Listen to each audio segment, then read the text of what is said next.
Home of the Brave by Alan Say. When the man came to the mouth of the gorge, he sat his boat down. He stood still and listened to the river, then slowly pushed out into the dark water. The ripples turned into waves, and the waves turned into rapids. The steady roar grew louder. Suddenly, the river fell away. The man closed his eyes and held his breath. The churning water tore away the kayak and paddle, his helmet and life jacket. When at last he took a breath, he was being swept into an underground river. His strength and hope draining, he imagined seeing a faint light. Slowly, it grew bigger. The tunnel widened into a large cave lit by a single shaft of light. He did not see the ladder until he crawled out of the water. He climbed up. At the top, he looked out into a desert. Some ruined buildings made of earth stood nearby. Must be an Indian reservation, he thought.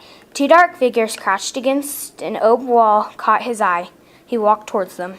He was surprised to see that they were two small children. "What are you doing here?" he asked. "Waiting to go home," the girl answered. "How did you get here?" he asked. "From the camp," she said. "And where's your home?" he asked. They did not answer. He leaned down and looked at the tags on their coats. He could not make out the writing. "Looks like we're lost together," he said. "Come, there must be a town somewhere." He took their hands, and together they walked into the desert. They did not walk long before a wind began to blow, filling the air with dust. "Close your eyes!" the man yelled, pulling the children forward. After a time he shouted, "Lights! Lights! I see a town!" They came to a row of buildings made of wood and tarpaulin. All the windows were dark. "Camp," the children said. He looked at them, and they looked away. "Let's see if anybody's here," he said. They shook their heads. "But I saw the lights," he said. "I'll be right back." Alone he walked to the nearest house. "Hello," the man called through an open door. No one answered. He went up the steps and looked into a small room. It was empty except for a piece of paper lying on the floor. It was a name tag, like the ones the girls wore. He went and picked it up.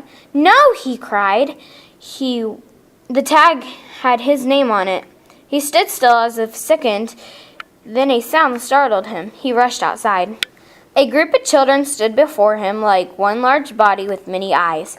They stared in silence. Then all of a sudden, the small mouth opened. "Take us home," they chanted.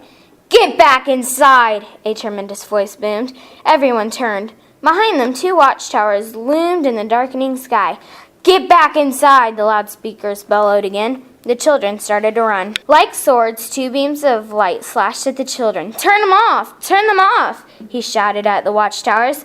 The searchlights turned to him and blinded him. He staggered after the sound of running feet. When he could see again, the children were gone. Before him was a round pit like an arena. In the middle was a hole with a ladder.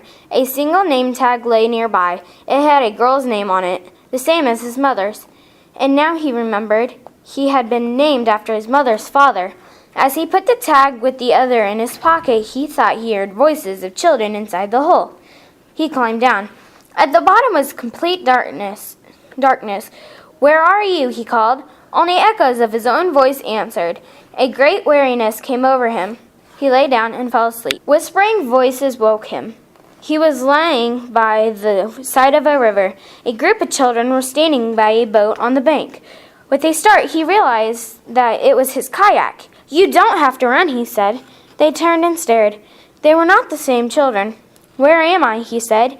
"You're in our camp," one of them answered. "No!" he exclaimed. He sat up and saw the pieces of paper on the ground, name tags. He leapt to his feet and ran to the bank. A gust of wind scattered the tags in the air. The man took the two tags from his pocket and released them. The strips of paper joined the others. Suddenly, the cloud of name tags seemed to turn into a great flock of birds. The man and the children watched until they disappeared over the mountains. "They went home," said a child. "Yes, they went home," said the man, and the children nodded.